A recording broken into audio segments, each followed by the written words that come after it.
Welcome back, everybody. We have Aidan Keanaaina here with us. We're going to get started with a question from Jim McGill from Bear Insider. Hey, you obviously had a lot of offers out of high school and a lot of opportunities to do make some good choices, but you had some injuries, you had a lot of depth in front of you. Can you just talk about the feeling that you're experiencing coming here, being healthy, being productive, and then having the best game of your career last weekend? Yeah, of course. I'm truly grateful for Coach Sherman, Coach Browning, giving me an opportunity here to, demonstrate my craft, go out there every day, show who I am, play for, my family, play for myself, and just demonstrate that, I can contribute to this defense. They've put a lot of confidence in me over this off season through spring ball, summer, and fall camp to play fast and just work on myself every day and build up my tool belt or my craft to go out there and be the best I can be. Thanks. We'll go to Jeff Parado from Cal Bears on SI.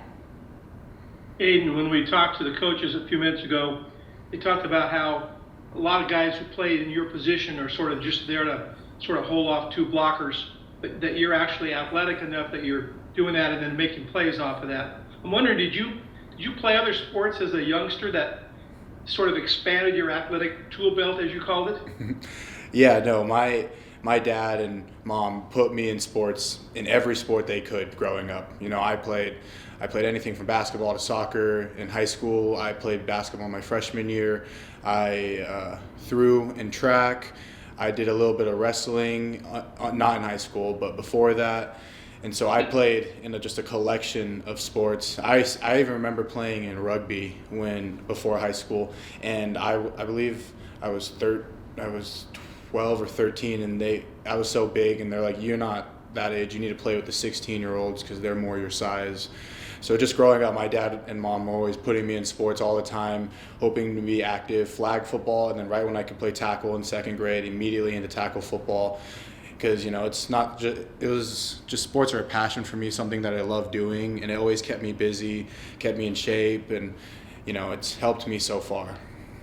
And do you think those other experiences have contributed to the kind of athlete you are as a football player? Yeah, I believe different sports challenge you in different ways, and it could be mentally, it could be physically, even emotionally, and I believe that all sports will help you gain something in your athletic ability.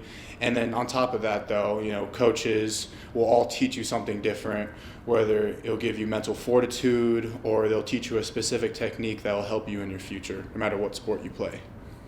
If I can switch gears real quick, Florida State has the most experienced offensive line in the country in terms of how many games those guys have played, and I think even how many starts, first or second in the country. And they're awfully big. What's your impression of them when you look at them on tape? Yeah, no, I mean, it's the same as every week for me. We respect our opponent, respect the guys we go against. We watch them on film, but in the end, Coach Browning, like I say, it's about us. It's about focusing on what we need to do, what we need to get done, playing to our best ability, and going out there and doing our job. We like to look at tendencies of the other team, but it's all about us and playing to our best ability. Thanks, Aidan. Of course. We'll go to Matt Marino from Rivals.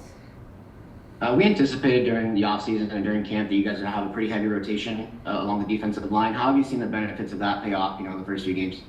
Yeah, no, I think D-line is a position that you need to rotate heavy. You want guys playing at full speed for as many plays as they can. So if you're having high rotation in there, you have guys going for 5 or 6 plays that are going full speed. They're retracing to the ball to make some of those tackles on potential screens or even breakaway plays.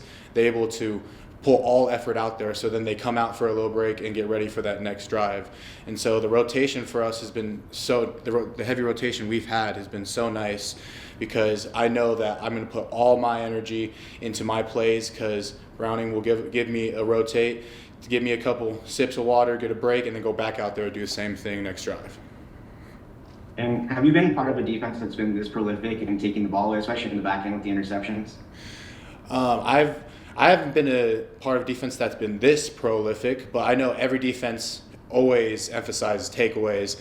But to see it happen in every game to this level is truly amazing and a great experience to be a part of. And our coaches love emphasizing takeaways during practice. We do tons of drills on screen retrace to when you're retracing to the ball, going for that ball. We watch film on guys if they leave the ball exposed sometimes to target that and just get those takeaways because they're such drive killers and motivators for our offense. Thank you. We'll go to Steve Croner from the SF Chronicle. Thank you, Eric. Nice talking to you.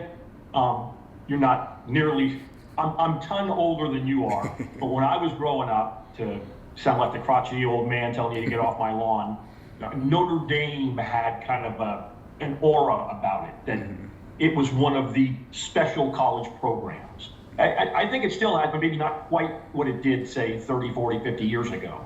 Have some of the guys on your team now asked you about Notre Dame and how Cal and what it does compares to what you were experiencing in Notre Dame?